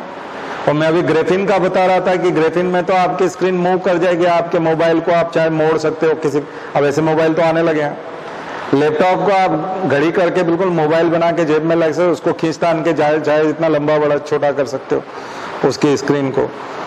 तो ये फ्यूचर है, ये फ्यूचर है, और अब सारी चीज़ें अब इसी दिशा में होंगी, क्योंकि अब टेक्नोलॉजी उस तरह से स्पीड में भागना बंद कर दिया, क्योंकि 3G के बाद जब 4G आया तो स्पीड का इंपॉर्टेंस खत्म हो गया कि स्पीड बहुत ज़्यादा बढ़ाएंगे, क्योंकि स्पीड अब इशू नहीं रहा। आपका मूवी जो है वो अब 2 सेकंड में डाउनलोड हो जाएगा, पहले 2 मिनट में डाउनलोड हो रहा था 3 घंटे का मूवी, अब 2 सेकंड में हो जाए, लेकिन देखने में तो फिर 3 घंटे लगेंगे ना इसलिए उसका कोई मतलब नहीं है कि 2 मिनट में मूवी डाउनलोड होता है या 2 सेकंड में होता है। अब आप कहोगे नहीं आधे सेकंड में हो जाएगा, उससे कुछ नहीं होना जाना, उससे बहुत ज्यादा कुछ नहीं होना। पहले था कि गूगल आप दबाते हो तो आपका जो है गूगल लिखते हो आप, तो फिर वो अपीयर होता है ब्राउजर में, तो ब्राउजर जो है अब आपका एकदम से क्विक, मतलब मिली सेकंड्स में वो अपीयर करेगा। अरे भाई, तो आप हाथ भी तो ले जाओगे ना कीबोर्ड पे, कीबोर्ड पे ले जाने के लिए टाइम तो लगेगा, हाथ तो ले जाओगे। आप टाइप करना चाहते हो, T से शुरू करना चाहते हो, ट्रांसपोर्ट टाइप करना है, वो ट्रांसपोर्ट, तो TRASPORT ये लिखोगे तो इसमें टाइम लगेगा ना, तो इतने में तो वो अपीयर हो रहा है। तो इसलिए अब स्पीड इशू नहीं है कि हम और कम समय में कर देंगे। अभी कॉल लगाते हो आप, जैसे सामने वाला उठाता है, नहीं अब और जल्दी आ जाए, अब उससे भी जल्दी कितना आएगा। इसलिए अब स्पीड कभी भी इशू नहीं रहेगा, अब रहेगा आपका हार्डवेयर का, और आपकी जो स्क्रीन है उनके साइज, उनके रिजोल्यूशन, उनके साउंड और उनकी क्लैरिटी, उनको लंबा चौड़ा करना, उनको सुविधा से करना, उन्हीं को पूरा बोर्ड बना देना। एक लैपटॉप को हम लेके आए यहाँ पे फोन, और उसी को लंबा खींचतान करके, क्या ऐसा पॉसिबल है? डेफिनेटली। इलास्टिक मटेरियल अगर आप डालोगे और ग्रेफिन को यूज करोगे, और आप नैनो ट्यूब्स और नैनो मटेरियल और इनके माध्यम से यदि आप बनाओगे, तो ये सब चीजें होने लग जाएंगी फ्यूचर में। तो हमारी दिशा अब ये 20 साल में होगी, 30 साल में होगी, ये समय बताएगा, लेकिन कुछ चीजें तो अभी होने लगी हैं। फोल्डिंग आपका मोबाइल आने लगा है, उसमें स्क्रीन फोल्ड हो जाती है, मूव कर जाती है, तो ये सब चीजें होने लगी है। तो R&D पूरा का पूरा इसी दिशा में लगा हुआ है। जो भी IT के फील्ड में, मैन्युफैक्चरिंग में R&D है, जो भी देश आगे निकलना चाहता है, वो या तो चिप बना रहा है, तो चिप क्राइसिस जब मैं बताऊंगा तब आपको बताऊंगा कि चिप की मशीनें कहाँ पर है, कौन से देश के पास इसकी मोनोपोली है, और क्यों वो देश जो है पहले 1985 में इसमें आगे निकला, बाद में हॉलैंड में चिप बनाने वाली सबसे मशीन बड़ी निकली। क्या कारण है कि चाइना अपने यहाँ चिप बनाने वाली मशीन नहीं बना पा रहा है। चिप बनाने में तो वो कामयाब है, लेकिन ताइवान जैसा देश पे वो डिपेंड करता है, उसको ताइवान से चिप लेनी पड़ती है, और या फिर अमेरिका के इंटेल से। ठीक है, तो या तो इंटेल चिप देता है या फिर ताइवान देता है, 2 देशों पे वो डिपेंड करता है। बाकी चीजें वो सब बना लेता है, लेकिन ये नहीं बना पाता। इसी वजह से चाइना को बहुत दिक्कत आती है। तो चाइना आखिर ये क्यों नहीं कर पाता, इस पे भी हम लोग चर्चा करेंगे। तो बहुत सारे इश्यूज हैं और उनके ऊपर चर्चा होगी। चलिए आज थोड़ा बायोटेक्नोलॉजी की शुरुआत करते हैं। ठीक है, कुछ तो हमने बात की, और मुझे लगता है नैनो टेक्नोलॉजी के यूजर्स, एप्लीकेशन आप तरह तरह के लिख पाओ। और भी बहुत है, बहुत सारी चीजें जो हमारे घरेलू प्रोडक्ट्स हैं उनमें जाएंगे तो, है ना, वॉशिंग पाउडर, और इनमें काफी नैनो मटेरियल। मेडिकल में आपने देखा होगा, मैंने देखा है, वो जो बाम आता है उसमें नैनो जेल लिखा रहता है कि पहले बाम लगाते थे आप तो ऊपर ऊपर जाता, अब इसके जो नैनो पार्टिकल्स हैं वो अंदर तक जाएंगे और जॉइंट्स में जाकर के वहां दर्द दूर करेंगे। कमाल है, मतलब वो लेवल जो है वो अब आ गया है। तो यानी मेडिसिन में काफी चीजें जो है वो आने लगा है कि इसमें नैनो जेल है, ऊपर लिखा हुआ आता है, जेल के ऊपर ही लिखा होता है कि इसमें नैनो जेल है। तो ऐसी चीजें तो आने लगी। कल से टूथब्रश में आ जाएगा कि आपका जो कैल्शियम डिपोजिशन जहाँ जहाँ गड़बड़ हो गया है, जहाँ से डीके शुरू हो रहा है, हम वहाँ पर कैल्शियम डिपोजिशन करेंगे जाके आपके टूथपेस्ट में। अब ये वाला है जो आपके दांतों में इस वजह से ये हो गया था, एसिडिटी की वजह से ये हो गया था, फलाने की वजह से होगा। हो सकता है ऐसा माउथ वॉश आने लगे कि आपको दांतों में दर्द हो और जहाँ जहाँ पे कुछ निकल गया है आप केवल माउथ वॉश करेंगे और सब जगह जाकर के जो चीज़ जरूरी है वो सब चिपक जाए, आप फिर से रिपेयर हो जाए आपके दांत। तो ये तो कमाल है। तो ये सब चीज़ें संभव है नैनो टेक्नोलॉजी। तो अब ये कहाँ तक जाएगा, ये कहाँ गति जाके रुकेगी तो नहीं, अब बढ़ेगी, क्योंकि हम माइक्रो लेवल पे, नैनो लेवल पे, एटॉमिक लेवल पे चले गए। हमारे पास स्कैनिंग टनलिंग माइक्रोस्कोप है। ये सबसे बड़ा जादू हुआ scanning tunnelling microscopes, STM, scanning tunnelling microscope. क्योंकि ये माइक्रोस्कोप जब तक नहीं था तब तक हम नैनो को समझ नहीं पा रहे थे उतना, लेकिन ये जब आया तो सबसे बड़ा रिवॉल्यूशन हुआ। तो आने वाले समय में कुछ और है, नैनो सिल्वर, नैनो गोल्ड, है ना, ऐसी चीजें भी है। तो आप पढ़िएगा, नैनो मटेरियल्स की लिस्ट पढ़िएगा, हमारे नोट्स अगर आप लेंगे तो उसमें लिस्ट दी हुई है और भी एप्लीकेशंस दिए हैं। मैं सब यहाँ आपको, अभी मुझे रैंडम याद आ रहा है लेकिन मैं एक साथ एक तरह से आपको बता नहीं पा रहा। तो आप पढ़िए उसको, नोट्स को पढ़ेंगे तो अब मुझे लगता हो जाए। बाकी एक आंसर जो लिखने लगा, और इंडिया का नैनो मिशन नोट्स बनाया आपने, अगर बनाया होगा आपने सिंसियरली, तो देखिए यहाँ अगर आप आ रहे हैं तो हम जो आपको होमवर्क देते हैं उसको बहुत अच्छे से स्ट्रिक्टली फॉलो कीजिए। हम किसी भी होमवर्क को आपको फालतू नहीं दे रहे हैं, बहुत सोच समझ के दे रहे हैं। एग्जाम में वो सब प्रश्न मिलेंगे आपको, इंटरव्यू में पूछे जाएंगे, फिल्म्स में भी आप MCQ देखोगे उसके ऊपर पक्का, पर वो करना पड़ेगा आपको। गाइडेंस कोई कम नहीं है, ये गाइडेंस कम गाइडेंस नहीं है, पर ये है कि पूरे सप्ताह के लिए जो काम दिया जाता है उसको फॉलो करो। फॉलो करोगे तो आपको फुर्सत नहीं मिलेगी, बहुत काम है अभी मैं देने वाला हूँ आज साइंस एंड टेक में। तो सबसे पहले बायोटेक्नोलॉजी की पृष्ठभूमि बना देते हैं। आइए देखो, बायोटेक्नोलॉजी, एक क्लासिकल बायोटेक्नोलॉजी में बात कर सकते हैं, एक मॉडर्न बायोटेक्नोलॉजी। क्लासिकल बायोटेक्नोलॉजी हमारे यहाँ बहुत पहले से चल रही है, बहुत पहले से चल रही है, मतलब जब से हमने दही बनाना सीखा अपने आप में, वो एक माइक्रो बायोटेक्नोलॉजी है। क्योंकि माइक्रोब्स जो होते हैं, लैक्टोबैसिलस, वो दही बनाते हैं। तो हमारे यहाँ घरों में सब जानते हैं कि एक कल्चर मीडियम डेवलप करना पड़ता है, यानी कि थोड़ा उसको गर्म करना पड़ता है, फिर उसको ठंडा करो और फिर उसमें पहले से कुछ बैक्टीरिया जिसमें है उसको कल्चर करो। तो आप दही में जो पहले से बैक्टीरिया होते हैं उन लैक्टोबैसिलस को शुद्ध दूध जो होता है जिसमें ये बैक्टीरिया नहीं है उसमें इंट्रोड्यूस करते हो, उसको परिचय कराते हो, उसमें जोड़ते हो और एक मीडिया देते हो। बहुत ज्यादा ठंड होती है तो मीडिया नहीं मिलता तो दही नहीं जमता, क्योंकि लैक्टोबैसिलस पनप नहीं पाते, वो मल्टीप्लाई नहीं करते, अरे वो कल्चर नहीं हो पाते। तो उनका संवर्धन होने के लिए एक मीडियम चाहिए, टेम्परेचर चाहिए। और वो टेम्परेचर जब आप देते हो उसको, उसी को यदि आप ओवन में रख दो, थोड़ा गर्मी में रख दो, तो वो धूप में रखा हो तो दही जम जाता है ठंड के दिनों में। तो क्यों जम जाता है? क्योंकि वो टेम्परेचर मेंटेन, उस बैक्टीरिया को ग्रो करने के लिए वो टेम्परेचर चाहिए। आगे समझो? तो इसका मतलब ये तो बायोटेक्नोलॉजी है। तो आपके घर वाले क्या बायोटेक्नोलॉजी के एप्लीकेशन जानते हैं? नहीं, हम लोग परंपरागत रूप से बहुत सारी चीजें जानते हैं। हमने जो डोमेस्टिकेशन किया है एनिमल्स का, जो भेड़िए थे, जंगली भेड़िए, वोल्फ, उनको हमने डॉग बना दिया। वो भेड़िए जो थे उनको डॉग बनाया हमने, हमारे साथ रख के उनका जो फर्टिलाइजेशन है, यहाँ के हाइब्रिड से उनको तो हाइब्रिड बनाया और वो बन गए केट।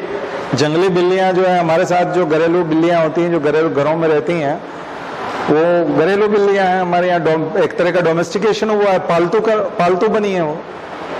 पौधों का डोमेस्टिकेशन हुआ है, गेहूं का, ज्वार का, बाजरे का, राइस का, इन सबको हमने उगाना शुरू किया।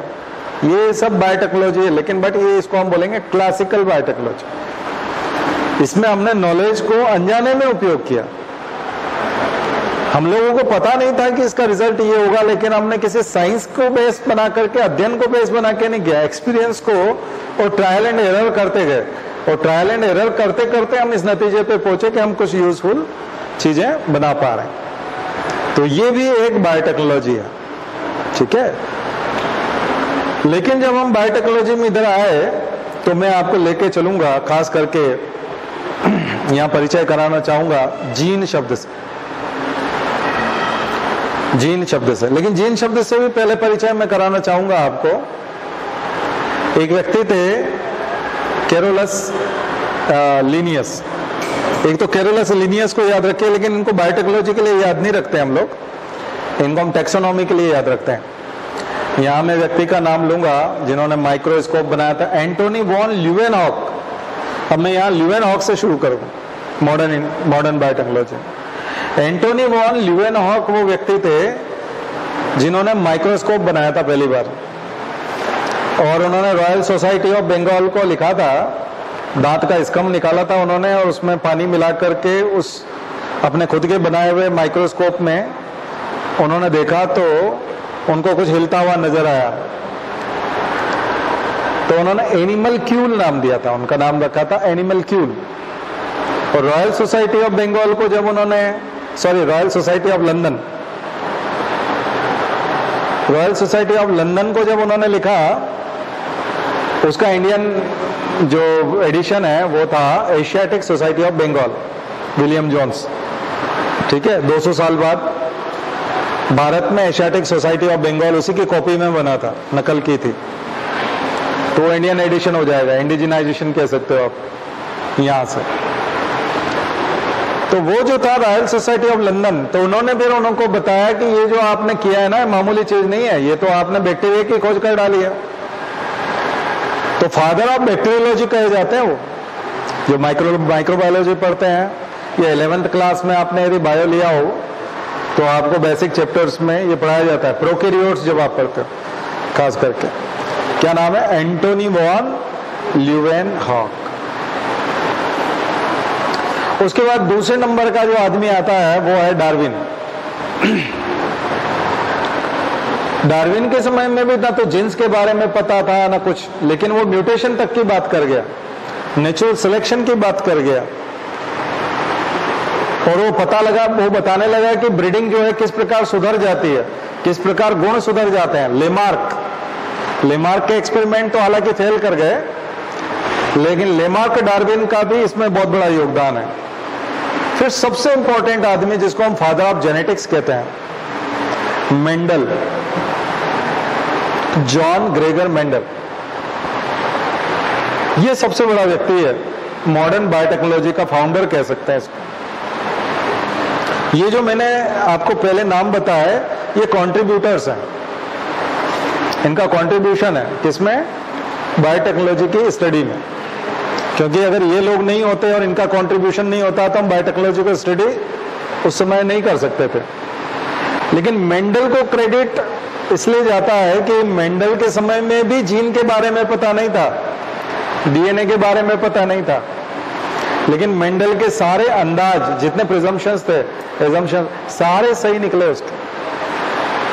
उसका कारण था सिलेक्शन ऑफ प्लांट। उसने जिस प्लांट को सिलेक्ट किया था, मटर, उसमें 7 क्रोमोसोम थे, और 7 क्रोमोसोम पे वो 7 कैरेक्टर अलग अलग क्रोमोसोम पे सिचुएटेड थे, और वो एक्सप्रेस भी अलग अलग तरीके से होते थे। तो वो जितना एक्सपेरिमेंट कर रहा था वो सारा उसके पास से जो है वो सही पढ़ते जा रहे थे। तो कोइंसिडेंस का ये बिल्कुल इतना जबरदस्त एग्जाम्पल है कि आपको कुछ नहीं पता, क्रोमोसोम भी नहीं पता। स्ट्रासबर्गर और वो जो क्रोमोसोम की स्टडी करते हैं वो भी बाद में है, ठीक है। तो बहुत बड़ी चीज है। और मेंडल ने फिर आनुवंशिकता के नियम दिए, लॉ ऑफ डोमिनेंस। 3 तरह के नियम याद रखिएगा, एमपीपीएससी वाले का तो फेवरेट क्वेश्चन है, प्री में भी और मेंस में भी। मेंडल के आनुवंशिकता के नियम, लॉ ऑफ इनहेरिटेंस। पहला वाला क्या है?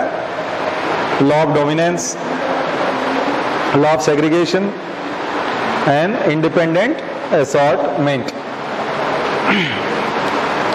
थर्ड है इंडिपेंडेंट असॉर्टमेंट। ये तीनों law Mendel, father of genetics.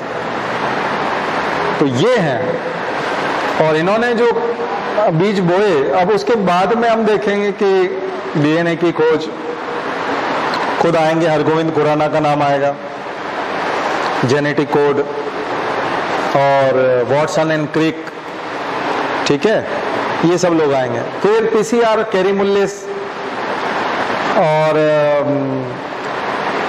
अगर आप पिछले 100 सालों के, 100 साल नहीं, पिछले 70 सालों के नोबेल प्राइज देखेंगे फिजियोलॉजी और मेडिसिन और केमिस्ट्री के,